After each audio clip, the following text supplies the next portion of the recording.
4 xonalik metroning oldida 3 xonalik uyni pulga beraveraman mana shu uyimizda. Remont mebel texnikasi bilan. Chilonzor 9-kvartal 6-dom. Rayhon chorrahasining o'zida Mirzolbek metrosigacha, Dream Park bunyodkorgacha где-то 5 minutlik peshkom yo'l. 4 xonalik uy. 3 xona uyni pulga beraveramiz. Kirib kelish eshigiga bu yoqda bitta spalnisi bor. Narx sizga yoqadi, xudo xolasa. Bu yoqda spalnisi bor, bu yoq tarafda bitta ditskimiz bor, ikkita zal. Sanuzerni razdeli. Shoshib videoga olyapman, rozi bo'lasizlar. Bu yoqda bitta ditskisi bor. Bu yoqda bitta zal. Remont mebel texnika komplekt. Mirzolbek metrosining oldida. Narx просто shikalat. Bu yoqda yana bitta zal.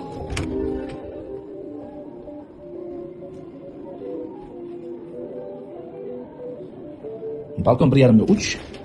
Odatda balkonga oshxona chiqarishadi. O'shanda 4 xona 5 xona qilingan bo'lib qolardi. 4 xona o'zining joyida turibdi. Oshxonasi ham joyida. Narxga keladigan bo'lsak, shunaqa remontlik metroning atrofida 3 xonalik uylar ham 97-98 so'rab o'tirishdi. Remont mebel texnikalari bilan. Bizga 97-98 kerak emas, 96 ham kerak emas. 4 xonalik polnosenli uyimizda 95 mingga beraveramiz. Chilonzor 9-kvartal 6-dom, 4 xona 4-etaj.